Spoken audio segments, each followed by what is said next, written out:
graders, it's Mrs. Megan here, and we are going to talk on day 4 about virtual book clubs and how to have book club talk during the live sessions. And since it's Friday, this is going to be good for us to talk about. So, I want you to think about our book club conversations through Zoom or FaceTime exactly the same as in the classroom. The same good practices we would do with each other in the classroom is the same things we're going to practice with a live session. The first thing we need you to do is find a time that works for everyone. Then you need to coordinate by inviting everyone. And then make sure you do not start the book club conversation until all have arrived. Body language is particularly important, even on Zoom and FaceTime. As always, you're going to look at the speaker and making sure your camera is pointing at your face so that you can make eye contact with the speaker and the speaker knows that you are listening. Make sure you nod or smile to show that you're engaged and you understand what they're saying. And try to keep your body still and try to avoid getting up too many times. You want to put your full attention on the speaker. You want to make sure you're contributing to the conversation when you're doing the talking in a clear way. You're speaking clearly, you're talking about the book, you're thinking about your jots from the Padlet, your new ideas, what you're wondering, what your questions are. Maybe you're giving a summary of what happened this week and what you read, and you're talking about your favorite parts. Whenever possible, whether you're writing or speaking about a text, you're going to use text evidence.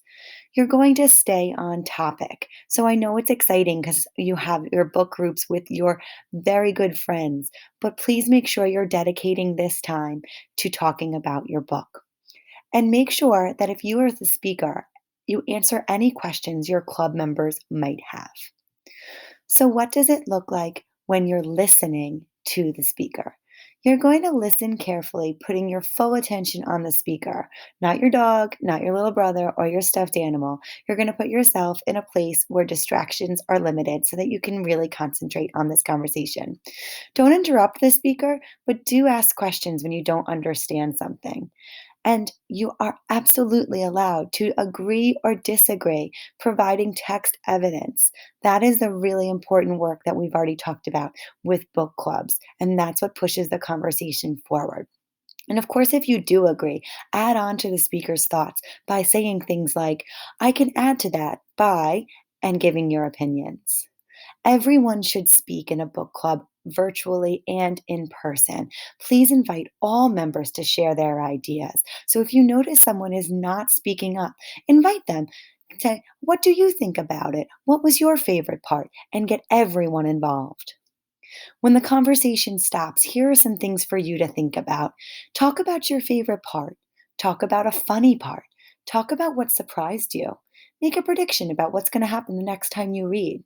Think about what is a connection between the characters and yourself. Can you relate to anyone? Talk about new words you discovered when you were reading.